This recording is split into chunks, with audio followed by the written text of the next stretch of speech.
Greetings. If you're watching this film right now, then that must mean that you have enrolled in History 1302, Section 6412. This is an online course, and seeing as how we don't have a first day of class that I can go over the syllabus with you, I thought what we'd do for the next several minutes is go through the syllabus step by step so that we can all be on the same page as far as the expectations and the requirements are concerned. So what I'd like you to do right now is put me on pause, and if you haven't yet gotten a copy of the syllabus for this course, go ahead and print one out right now. You can get yourself a copy by logging on to eCampus, going to the Content section, which is on the left-hand side of the site, and then going into a folder titled Course Documents. There's a copy of the syllabus in there. Go ahead, download it, and print it out. Then come back to me. Alright, the syllabus lists a variety of ways to get in touch with me. This is very important, as this is really the only way that we have to communicate in this online fashion.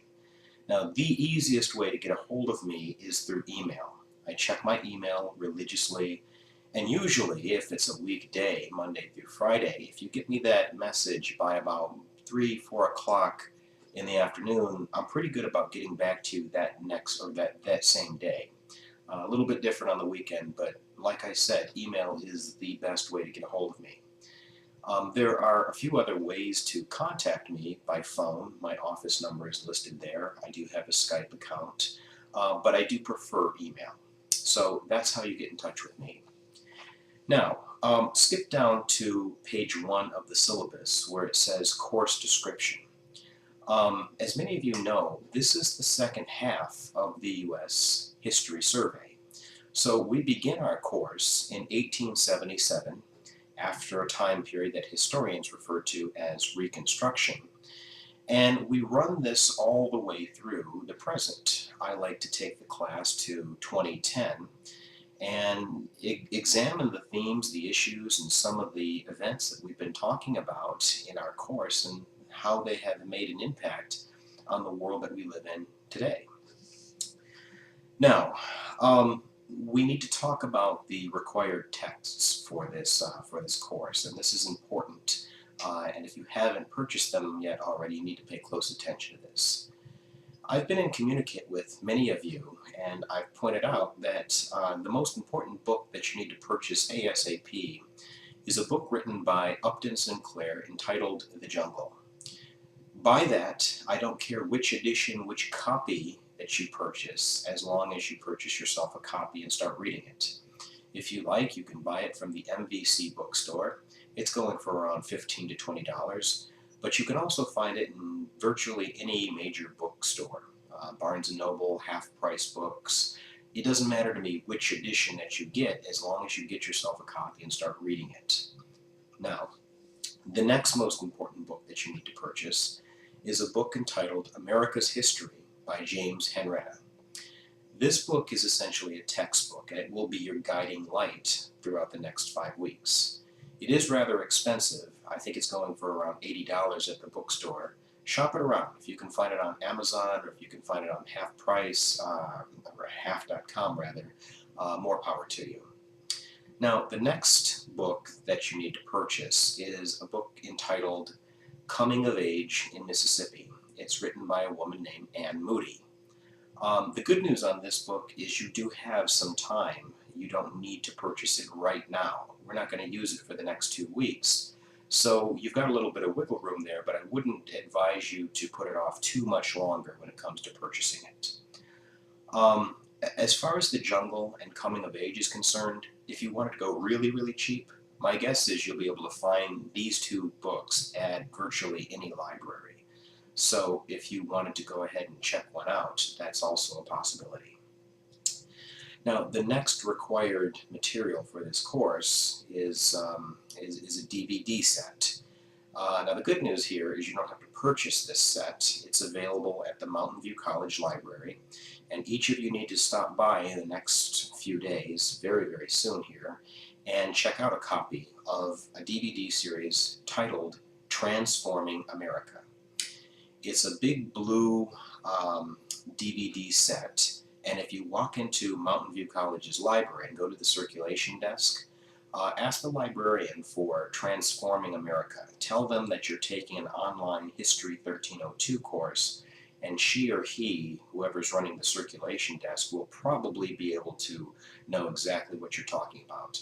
You can check it out for the entire semester, so that's a good thing. But understand that it is going to be a very important part of our course, so you need to get on that as soon as possible. All right, flip your syllabus to page 2. Most of this stuff is self-explanatory, and I'm going to let you read that on your own time.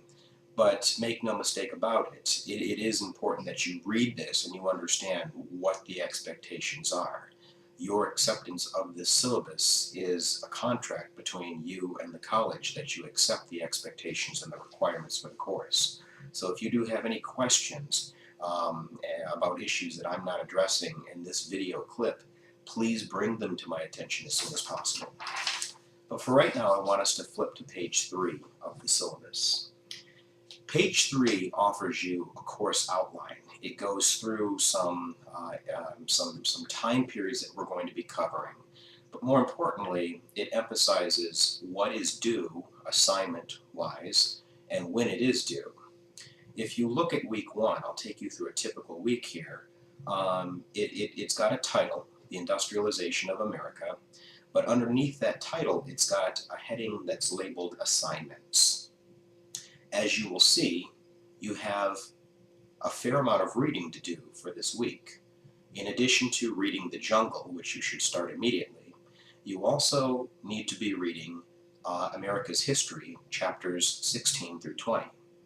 Now, on top of those readings, there are also some online readings that I'd like you to take a look at. Now, you can find these online readings in the content section of eCampus. Click on Content, click on whatever week that we're covering at the time, and you'll see a folder in there that's labeled Online Readings. Go ahead, download them. They're PDF files. If you like to print them out, you can. If you don't want to, you don't have to. But the online readings are going to be important because it's primarily those readings that are based on your quizzes, and I'll get to that in a later date.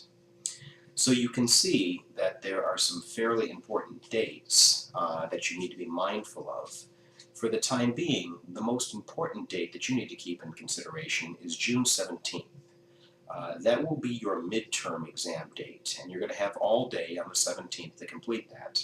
And by the way, when I say all day, I mean 11:59 p.m. Once it hits midnight and it's June 18th, that midterm is officially late. All right, so I'm going to let you take a look at those week-to-week schedules. If there's anything that doesn't make sense or if there's anything that you want to have clarified further, again, please don't hesitate to let me know. All right, flip the page over to page 4. On page 4, you'll find the evaluation procedures. And you'll note that there are 4 elements to this course.